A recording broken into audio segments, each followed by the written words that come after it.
So this is a self-improvement tier list habits in terms of how useful each habit are in improving your life, and they'll be ranked from bad to okay to good to very good.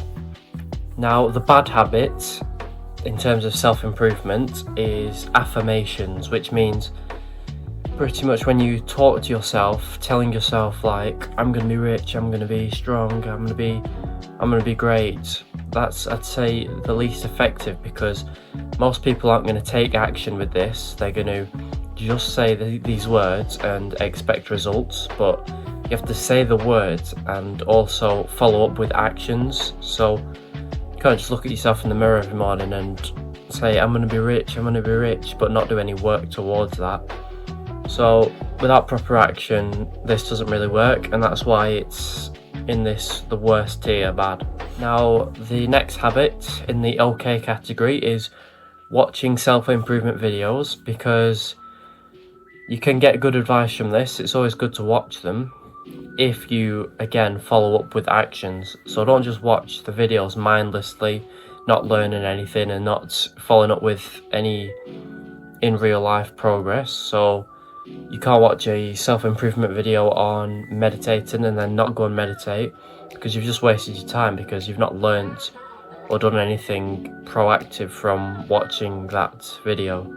Also, you're on YouTube watching the self-improvement videos, so you've got more chance of watching some random useless piece of content from someone else because you're already on the app.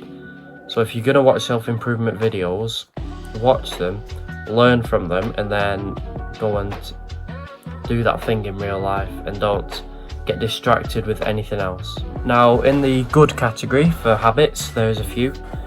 First one is reading self-improvement books, such as The Magic of Thinking Big or The Richest Man in Babylon. There's a few you can find online, and this is probably the best way to learn, because you're learning from people who are more successful than you, who are a few steps ahead of you. Because if you wanted to build a dream 10 out of 10 body, then you're going to learn from someone who's already done that, who's already a few steps ahead of you. And reading books is the same. If you read books on wealth, like The Richest Man in Babylon, you learn from people who have built the wealth before, so that you can learn how to do it and do it for yourself. So that's why. And you've obviously got to use these things you've learnt in the books in real life, and it's just easy to read books. You can just read it anywhere pretty much. You can get a PDF on your phone if you don't have an actual book, and yeah, it's a good habit to do. Now, goal setting is the next one, because it gives you purpose and something to work towards. It's a powerful tool to use to improve yourself, because you've always got a drive and motivation for something. If you've set a goal, so for 10% body fat, say, you know that goal, you're working towards it. So the days when you don't want to go to the gym, you can't really be bothered, you think of your goal and you ask yourself why you're doing this, why you're going to the gym every day and getting up early to do it, because of this goal. And if you just keep this in mind, then it's just going to give you that extra push you need to get out of bed and go to the gym pretty much. And it's just a simple trick, it doesn't take long, and it's going to give you big impact in your life. But you have to take actions. You have to set the goal and take actions towards it. Final habit on this good list tier, I guess, is NoFap. And because of all the benefits of that, it gives you more confidence, you have less anxiety, you're more assertive, you've got no guilt or shame anymore from doing this dirty habit. You save hours, because you spend hours doing it every week.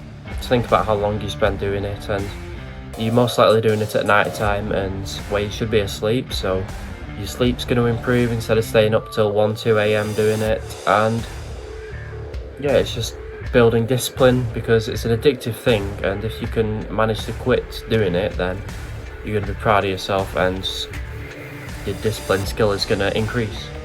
Now, onto the very good category of the habits. One of them is working out, including having a good healthy diet, because it obviously makes you feel better, it makes you look better, improves you mentally and physically, which is going to help in many parts of your life. You're going to feel better about yourself, feel less anxious, you're going to feel proud of building a good physique, and yeah, that also comes with eating clean foods. And the next very good habit is meditation. This is one of the best self-improvement things you can do, because it's just going to get rid of it's going to halve your anxiety in half within 2 weeks, and obviously you can be more calm, more focused. You're not just going to get some random thoughts in your head when you're talking to someone, so you're able to be more present, and just makes your life a lot easier because you're just less anxious and not worried about things. So that's the self-improvement habits. Now, all of these can be good even if they're in the bad category. It's just how you implement them in your life and how you use them.